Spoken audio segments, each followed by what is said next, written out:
And today we have a guest, Rachel Chestnut. She's from Laurel County and she's done a lot of work with the detention center there using FastForward. We're very pleased to have her here.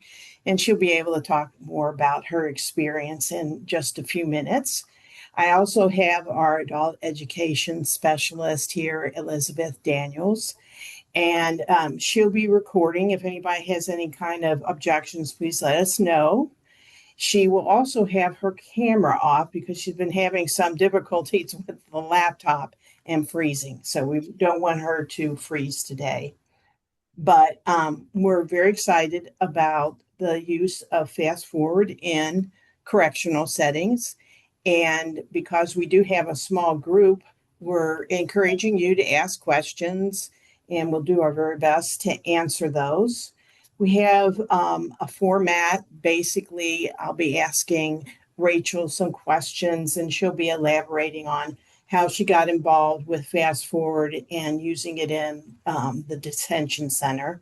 But I know that we have some folks here that are in other correctional settings. And if you would like to comment or ask questions, we'll do our best to answer the questions, but also any comments, regardless of where you're working, are always welcome because we can share and we're not in such a large group that that's not an impossibility. So again, if you joined us late, we are recording. And without further ado, I'm going to go ahead and ask Rachel just to introduce herself. I do have some questions, but if you want to go ahead and introduce yourself, Rachel, and tell us a little bit about your background in adult education and working in the detention center. Sure. I have been with adult ed for around 15 years now. I have probably been in the correctional facility for around 12 of those. I started at the very beginning of adult ed. I was the data administrator, and then I moved up to instructor, and then later I went to corrections. At that point, we had a small county facility, and we probably housed around 200 to 300 inmates. And then later on, they'd build a new facility where we house around 600 to 900. So corrections has just kind of been the place that I've been at for the longest here and just seem to really enjoy it. Thank you. Of course, we're going to be talking about FastForward because we're KET. And if I think everybody's familiar with FastForward, but it is our flagship product and it is for GED and high set preparation. And so there we have a contract or an agreement with KYAE, and they distribute licenses that they purchase in a statewide buy. And we just want to be sure that people who are working in the programs are aware that using FastForward is possible in correctional settings. And part of that reason for being able to use it in correctional settings is our allow list. So that's just a snippet of things that we'll be talking about. But first, I'd like to talk with Rachel.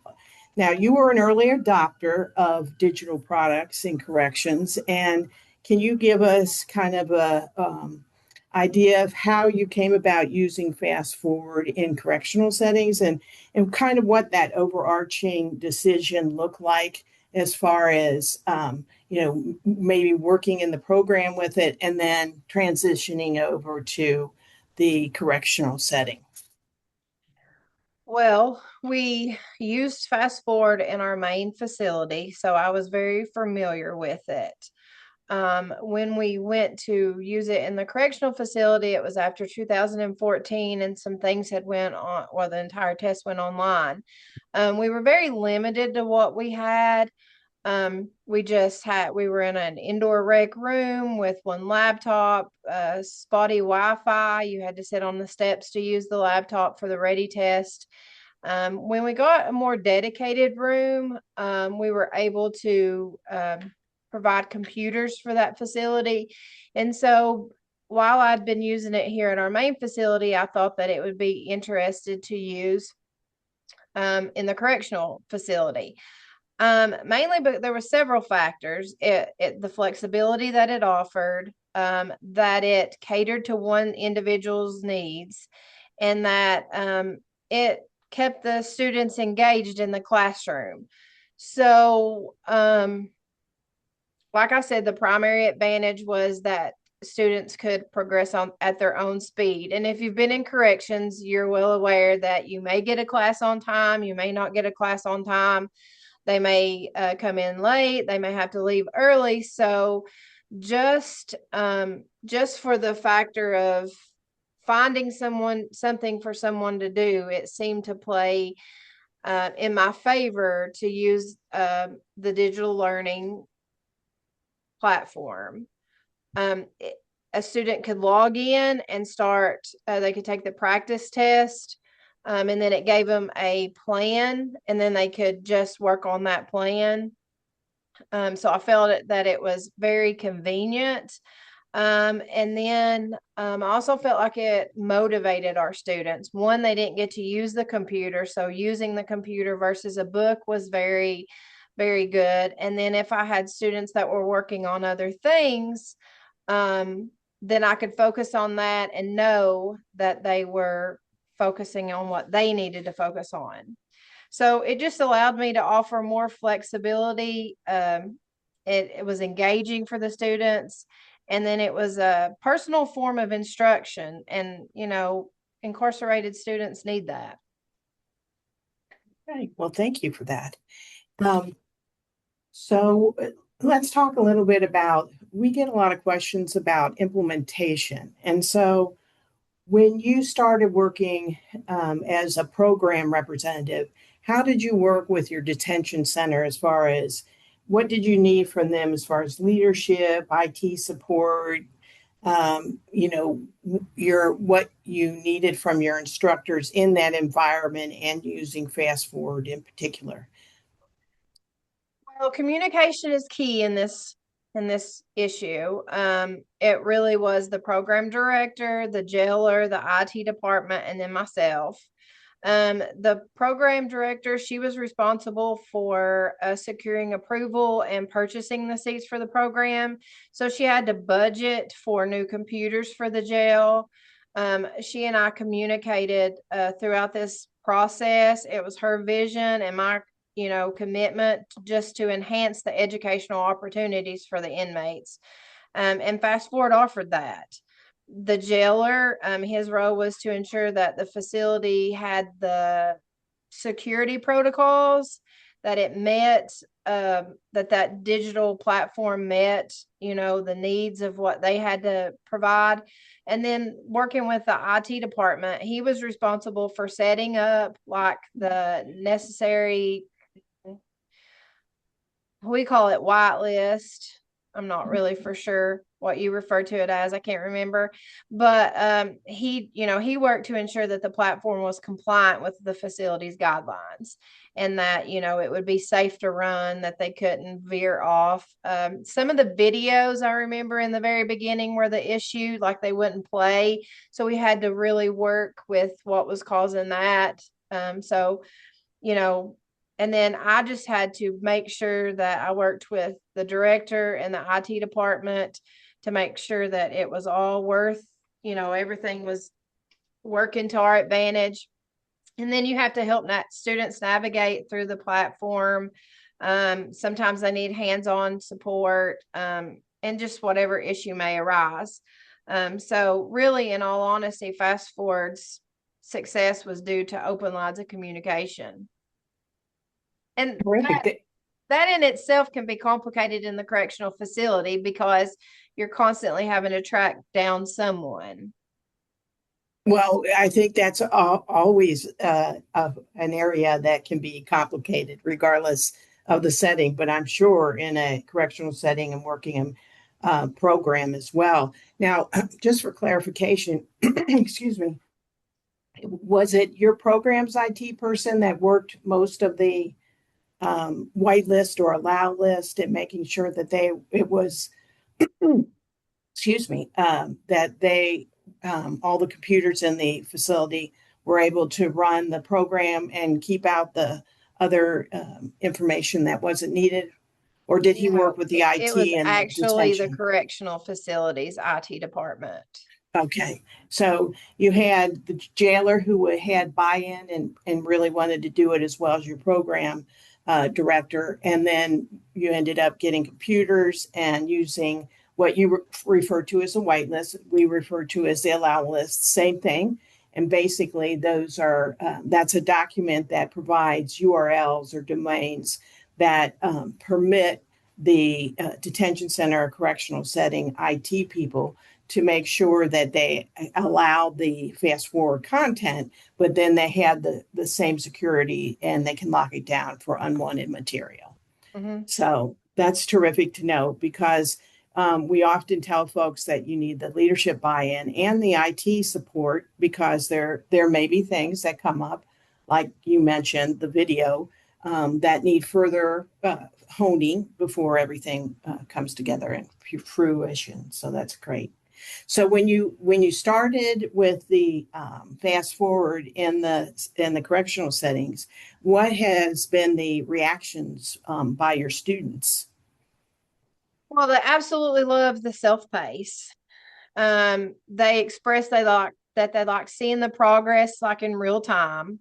It gives them like a sense of accomplishment and then it motivates them. They love the fact that it's on a computer, you know. Um, I've noticed that it builds confidence, especially if they're struggling. You know, some may struggle with traditional classrooms. A lot of incarcerated individuals haven't done well in school, so um, they're they really I've really seen a boost in confidence. They feel like they can tackle the GED material because they're not just stuck with a book, and then they can review the lessons privately, you know, if they don't understand them, and they don't have to, it's not, other inmates don't notice that they're struggling, I should say. And then they can work at their own pace, which is the most important thing I feel like Fast Forward gives to our students. Because some may move quickly through things, but then some may be able to focus on difficult areas. So it really allows the learner to focus on their weak areas without bringing so much attention to them. Okay, so do you think that it helps with like digital literacy? Oh, absolutely. Because sometimes we see when we have just involved folks that they've been there for a long time. And we've talked with them in other settings, and they've talked about the fact that when they have gotten out, perhaps, and then they reoffended and came back, that they didn't have iPhones, they didn't know how to use iPhones and computers and those kinds of things. So we it's good to hear and confirm that using fast forward does help with the computer and some of the digital skills that'll be necessary when they are released in the community. Yeah, I mean, it's some of the students that I've worked with have been nervous, you know, about the computer, but, you know, after just a few times of actually using it, using the mouse, using the keyboard, you can tell that they're very comfortable in navigating through. And that's another thing, you know, when the test went online, there were a lot of different options, drop down boxes, essays that you had to, you know, type with, and then just the navigation of, you know, keyboards and the mouse and things like that. So I think that using a digital or learning program is often good for those, like you said, that hadn't really been in technically inclined lately. Okay. I know that you mentioned this, but can you elaborate? You had we've talked in the past, and you had talked about how the fast forward is so nice because you can use it in kind of a classroom setting, small group, but also as a self-pace. Can you elaborate more on that? Yes. So guess my key point to that is idle time. You know, you can have classrooms, you can have class with fast forward as a group. You can have individuals working on their own thing, and you can be off with other students working on, say, math, or you could be working. I mean, there's different ways that you can go about it. I use it for as a group where we pull up a lesson, and when you see that you have a few that may be having some issues, we'll stop, we'll pull up that question, and we'll answer it as a group. I have individuals that come in and they work on their own lessons. They've taken that pre-test and they've got their study guide. We take it as a group with the practice test, and then we use it as those that come in that prefer digital learning, they'll do that. And then we'll, have like a classroom together. Okay. I'm just going to pause here for a second. I wanted to see if Elizabeth, if you had any follow-up questions that, with Rachel, that she had said something that you wanted to hear more about, and then invite anybody else who's with us today to either share some of the experiences they've had or ask a question that they might have concerning some of the topics we just introduced. Sure. Thanks, Jacqueline. I guess I would like to know more about, so you mentioned that you like how FastForward, digital literacy in general, really boosts the confidence of students.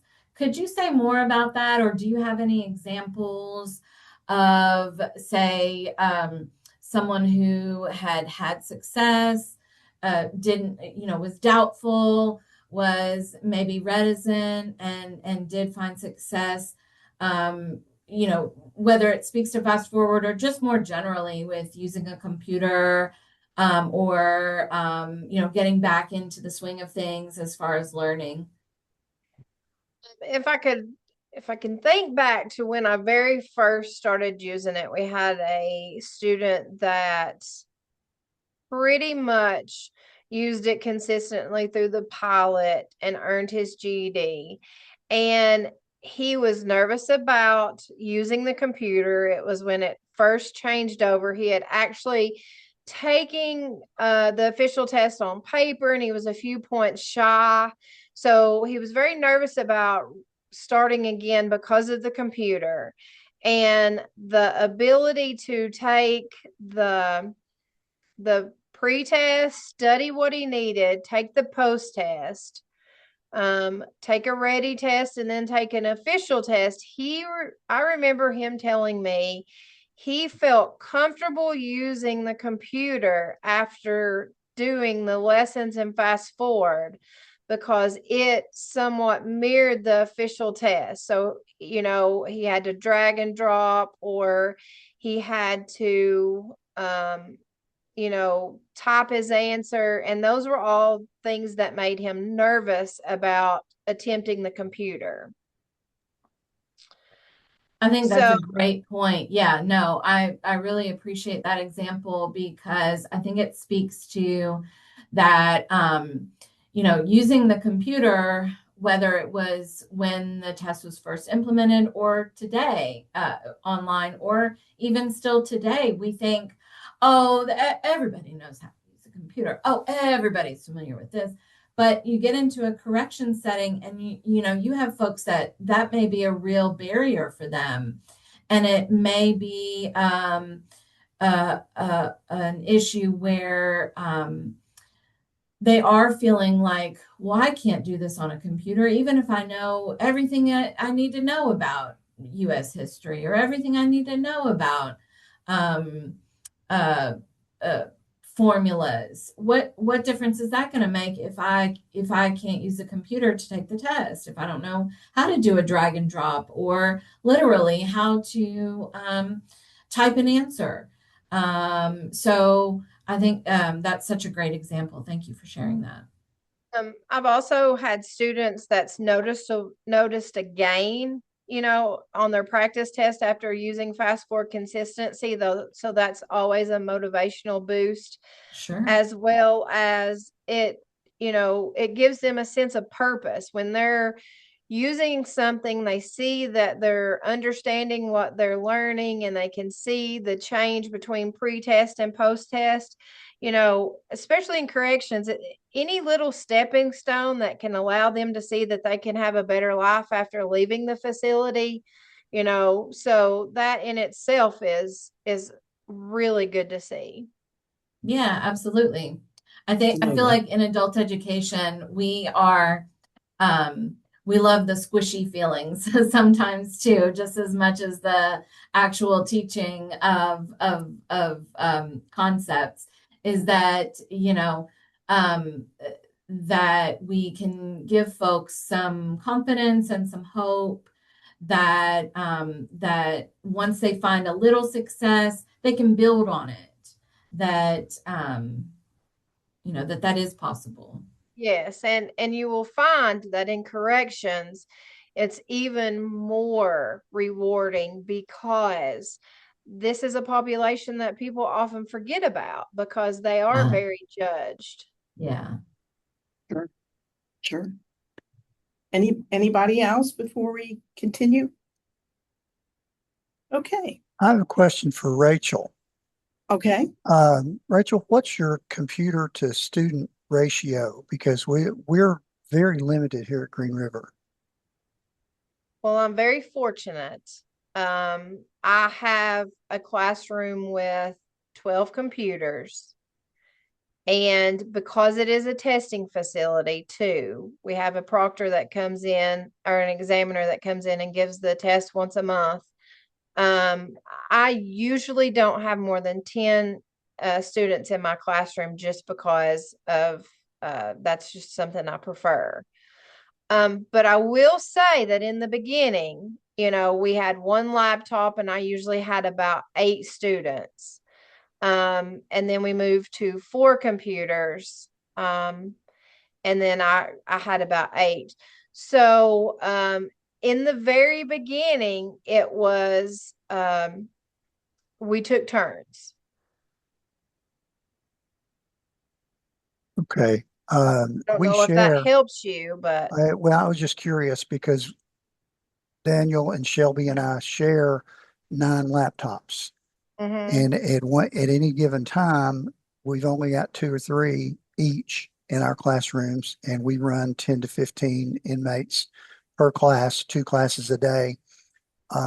It's hard to get them in the habit of getting on there for FastForward when they don't have access to it maybe one day a week.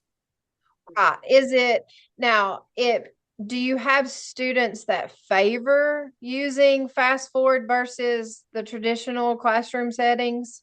We do, but at least in my class, the older guys who don't have computer experience, who actually need to be the ones working on it, are the ones that are reticent about even trying it because they feel like they don't know how. And I've witnessed that as well.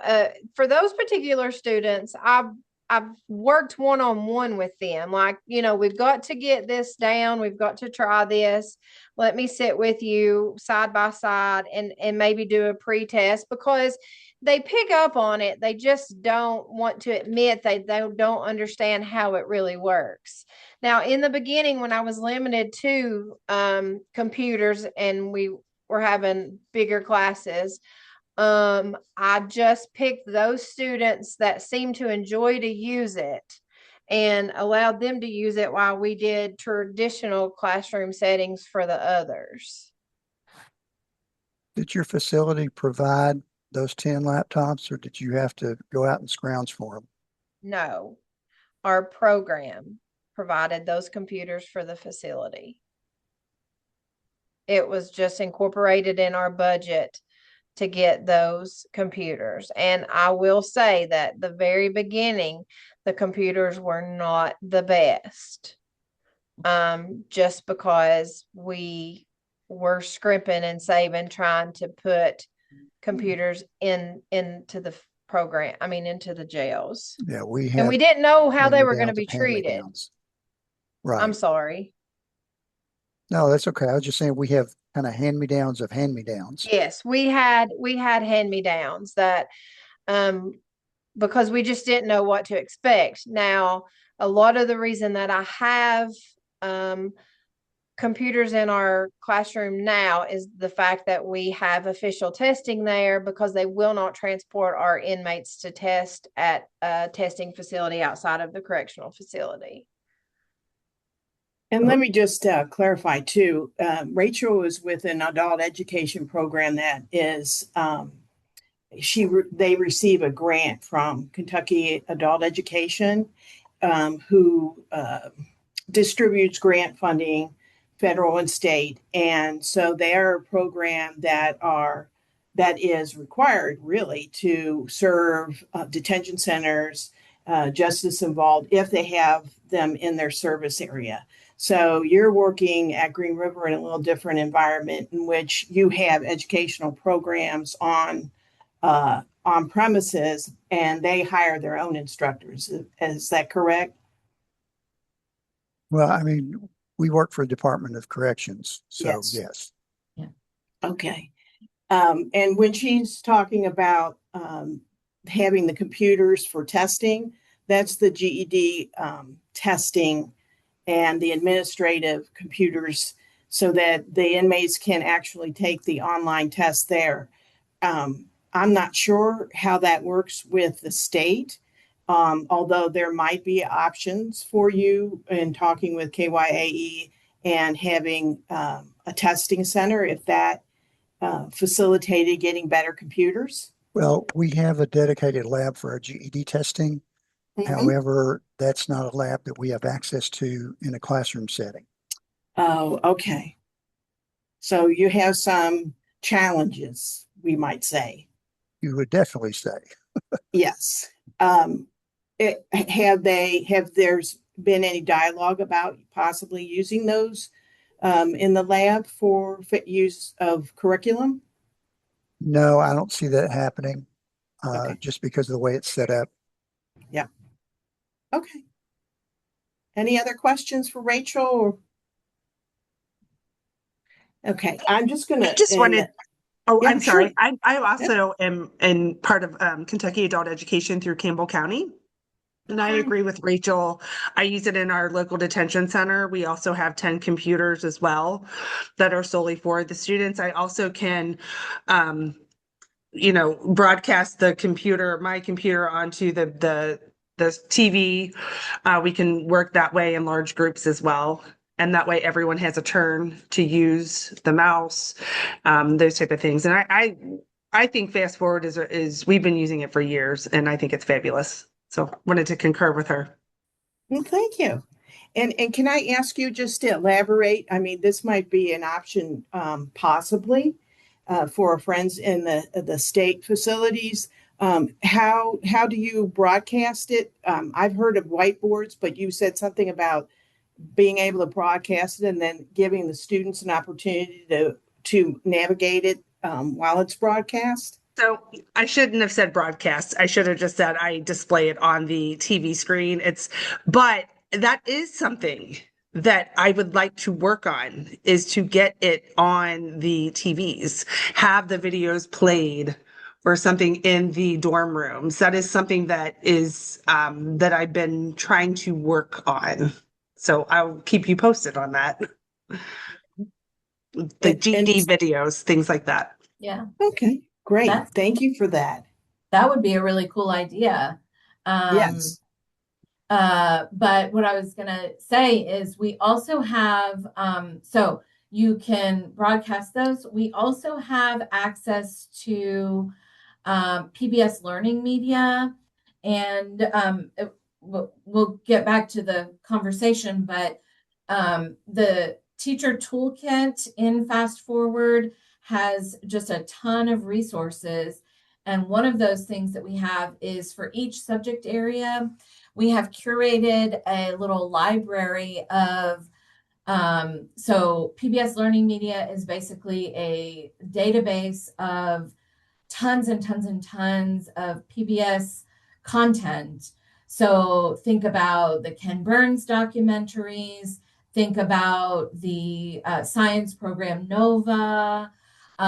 Anything that you see on PBS has been broken down into short chunked videos for students, and they have handouts and discussion questions and things that you can supplement.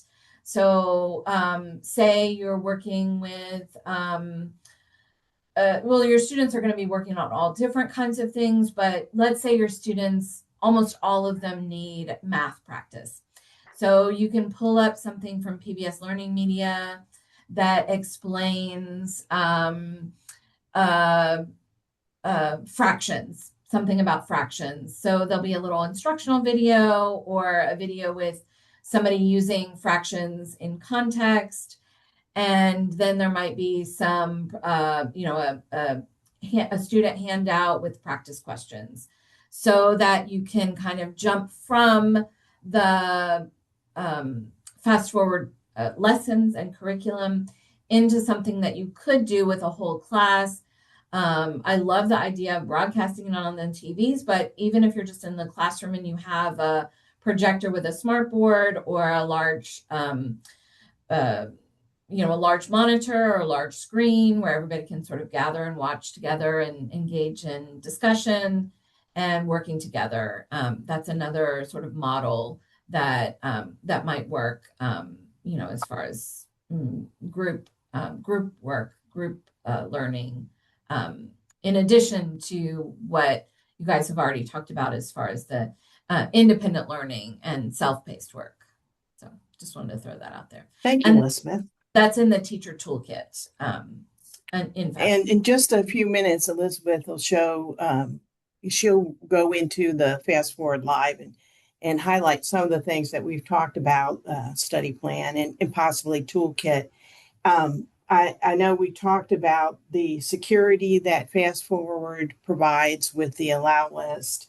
And I do want to reiterate that we are partners with GED, and we are aligned with our curriculum is aligned with the test. And so when Rachel was talking about the student feeling like they had experienced the test, the curriculum was very much intended to do that, to be online, to actually have passages, drag and drops, really emulating this experience that students would have in taking the new GED test, especially when it was new to the computer. And I also like to remind people, just in general for programs, that if you have Wi-Fi, it is available mobilely. And so that's a great thing, not necessarily for our justice involved, but programs in general. And I do want to emphasize that perhaps because of the lack of number of computers available, that there might be some way to look at smart boards where you could have a group and you might be able to project it and work with a group on, them having each of them having some ability to navigate through the product. But that's probably an IT question in your facility as well.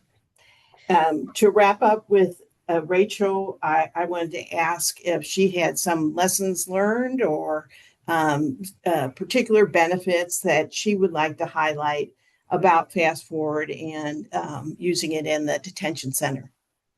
I guess if I had to think of my lessons, it would be early collaboration is key. You want to plan ahead for your technology and your security that we talked about. The allow list is great. Maybe provide an orientation and like that ongoing support. Those are some lessons learned. You have to be really familiar with it to be able to answer their questions. There needs to be some flexibility with it. It's not for everyone. Some people like it, some people don't. So you need to be flexible and then give them an adjustment period to see if it's what works for them.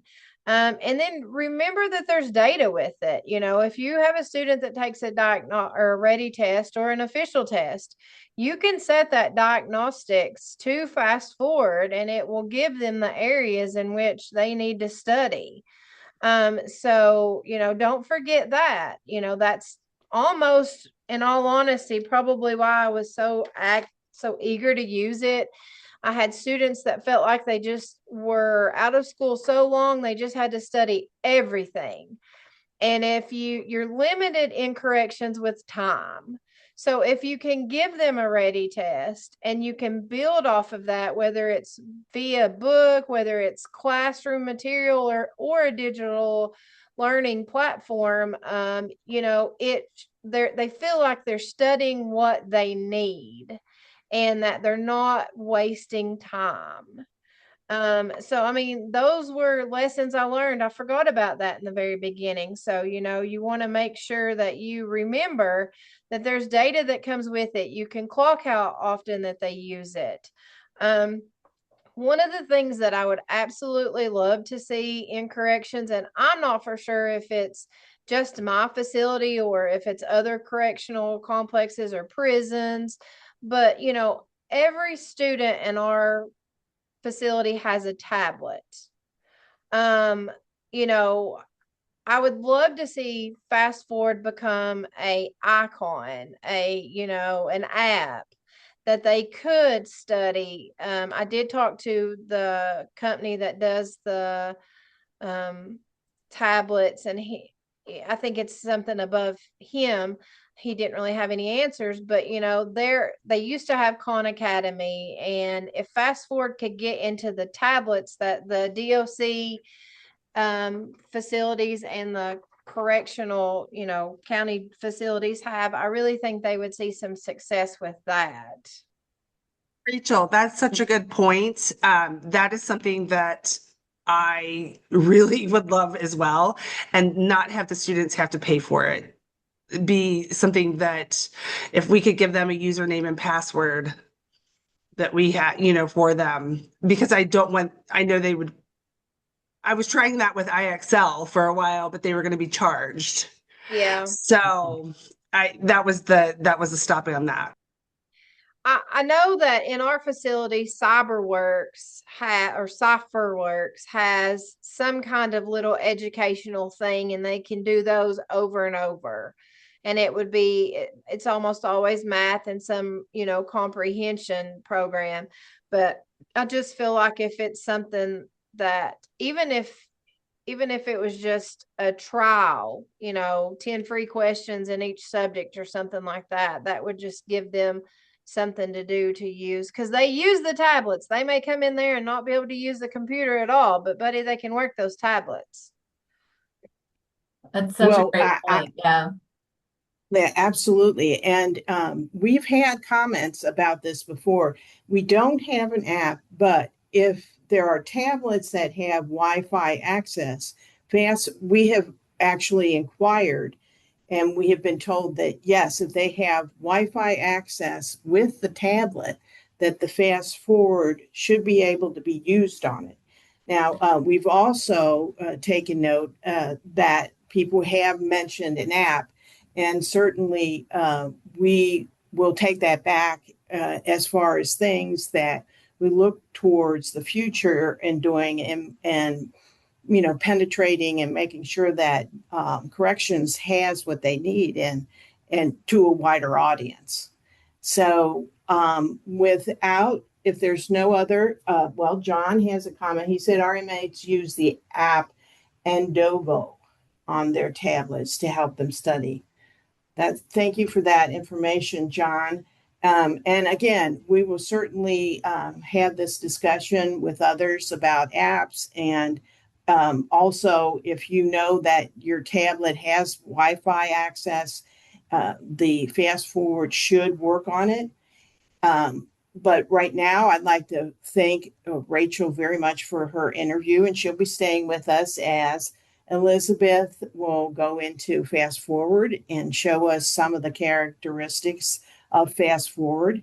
If there's something in particular that you would like her to demonstrate. I think that she's okay with that unless Sure, we're absolutely. caught up on time. But if there's Sure. something in particular that you'd like to see reviewed, I know that she was going to talk a little bit about the study plan, and she's already mentioned the toolkit. So I'd like to, put that over to her and let her do her wizardry. Sure, absolutely. The first thing I'm going to do, in the conversation earlier, somebody mentioned, Rachel, I think it was mentioned an orientation for students who are new to the program.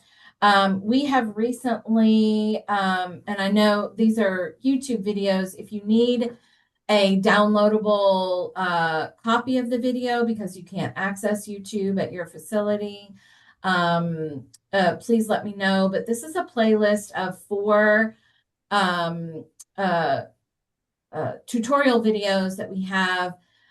2 of them are for students. Well, one of them is really for everybody, just sort of a quick start. Here's how you log in. Here's what your dashboard looks like, etc. One is specifically for students on how to navigate through their courses. One is for teachers, going through all the teacher features that we have. And then the last one is for center administrators. That link is in the chat if you want to access those. And again, especially for the student one, if you find that you have a need for just a downloadable, hard copy of the file that's not streaming, please let me know and I can give you that. We can email that to you, that link to you. So hopefully those are helpful as you onboard new students to the program and get more and more of your students using FastForward. I'm going to go ahead and share my screen and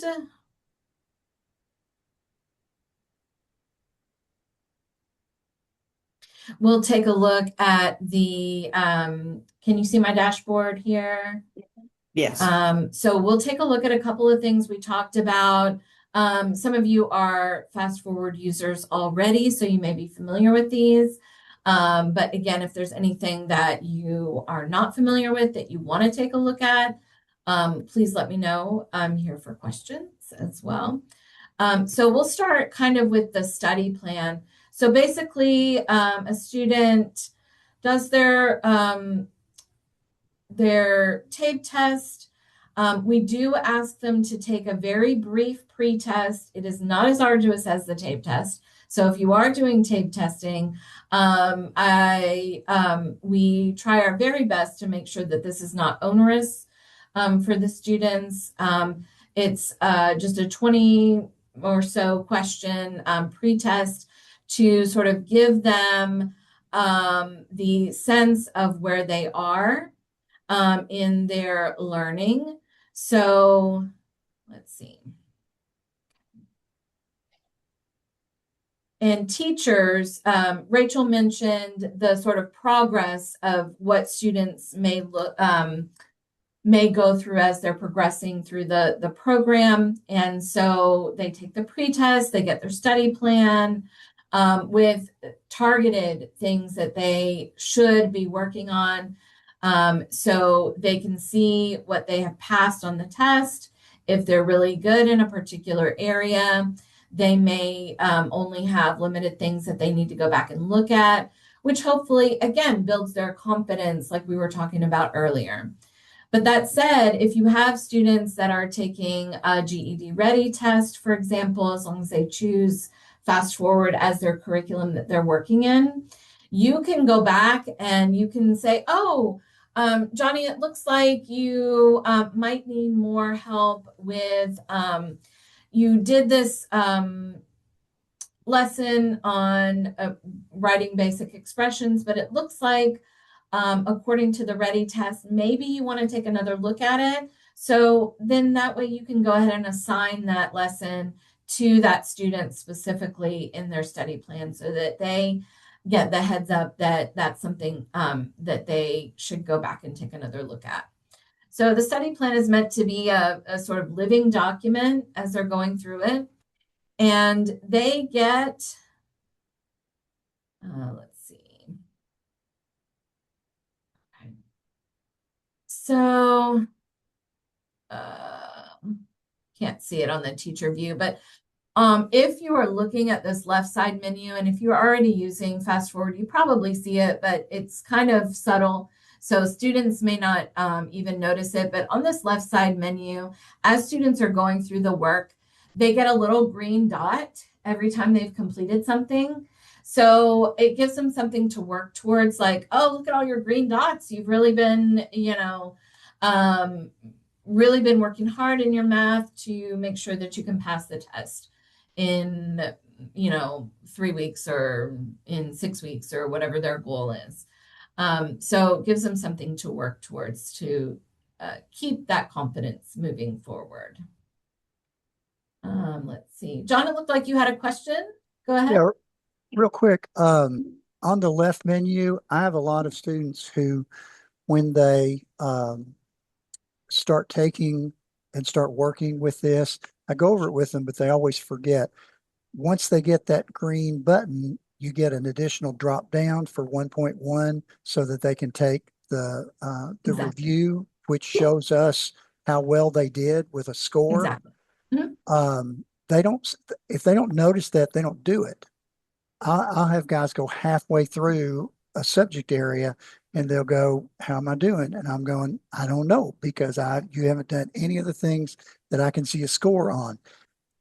Would it be possible Right. to have it go from the skill review straight to that? Like it goes from the lesson straight to the skill view? Right. That's a great question. And it's the first time I've heard that. So I'm going to go back to our web development team and see if that's something that's possible.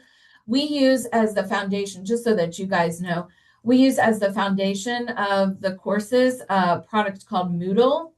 And so so we work within the parameters of what Moodle has available.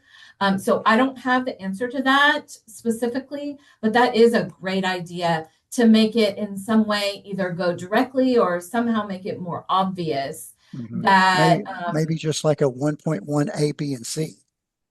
Right, exactly. That, hey, here's the next thing that you have to do. Yes. Because we as teachers, I think, sort of take it, as a given that, okay, you study something and then you take a quiz, or you study something and then you do an activity that shows whether you learned, what you were supposed to learn. So as teachers and as educators, that's just kind of something that's naturally in our minds. But that doesn't necessarily follow that that students would have that same train of thought. So such a good point. Thank you, John. Thank you. Mm-hmm. So so really the student's own study plan is going to help them learn most efficiently and effectively, is the sort of 60,000 foot view of the study plan. Let's go ahead and take a look at the class tools. So John mentioned they've got to get a grade for their lessons. So that's all appears in the grade book, which you can go ahead and do a report for students as far as how they're doing. It's printable. So if you do have printing capabilities, you could do that and give them something tangible to have available for them to look at and be proud of as they're working through their curriculum. Or either that or to motivate them to keep moving forward, for sure. We also have the reports. So as you're working on accountability for your own program, as well as for learners, you can access the reports and choose whatever of the given formats you like for those. And there are different parameters that you can set and so forth. So don't forget that that's there. As Rachel mentioned, it is really important to be accessing the data that you can collect for student progress. And then the teacher toolkit is one thing that I wanted to make sure we highlight. So the teacher toolkit has some curriculum support documents. So here's where we have our scope and sequence. Here's where we have some target assessment target correlations and correlations for the TABE test. We are aligned with the GED test. We also have a newsletter that you can subscribe to. We also have professional development courses. So if you have teachers in your program or at your site who are new to GED teaching, they may not be new educators, but the GED is a whole different animal, and helping students prepare for that. So we do have those professional development courses as well. But what I really wanted to move on to is the specific subject areas that we have here. So I'll use science as an example. We have printable test tips. Again, if you have printing capability, John mentioned earlier that sometimes there's a limited number of computers for everyone. So these printable test tips and the printable glossary are maybe things that could be used to sort of supplement having shortfalls in technology, where you could have students, either working in pairs or working individually to ensure that they are not just focusing on the content itself, but also study their study skills, their more broad study skills that they may need to brush up on as well. So pointing that out. Then the science classroom activities, if you have, again, a way to share video with students, whether it's a whiteboard, whether it's a monitor or TV, that you could stream videos. We have again, a treasure trove of different activities. So here we've got a physics activity that is the anatomy of a home run, in which there's a video on PBS Learning Media, along with a related educator guide that are both linked here. And I could see a world in which you are, you may have just a few people who are working independently on the laptops that you have available, but you could be doing a whole class lesson on something that particular skills that everyone, or just maybe of high interest, but easily accessible to all of your students, along with high quality resources that you could use to for your more traditional classroom work rather than independent learning.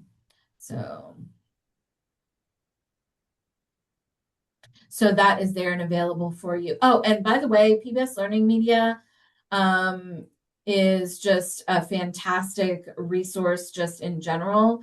You can create a free account if you want. Otherwise, you can just browse all of the different curriculum that they have. Again, for example, the new Ken Burns documentary focused around the 250th birthday of the United States on the American Revolution has been chunked down and broken into different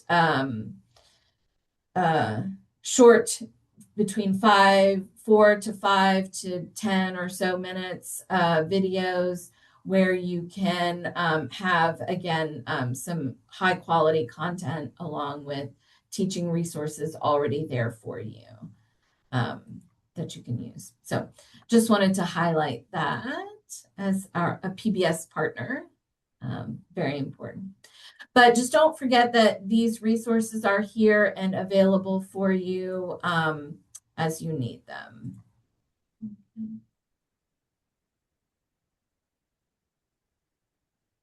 Any other particular questions? I'm gonna stop sharing. It looks like there. Yes, any questions, comments that anybody would like to share? I want to say thank you again to Rachel. She's been a great sport, and we appreciate her insight. And she's been doing this a long time, and we know that she has the expertise, and we hope that that has shown through in our webinar today. I'd like to thank Elizabeth for her going in and highlighting some of the great features of FastForward, and for all of you to be here today.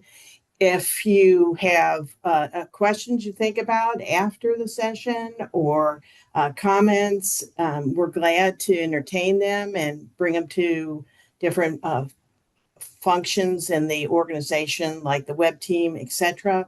And if there are additional things that we might be able to help with fast forward, you can also email adulted@ket.org.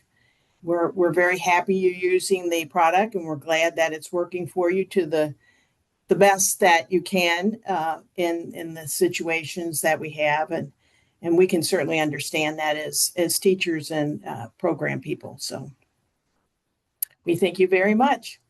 Thanks, everyone. Yes, Thank thank you. you. Thank you.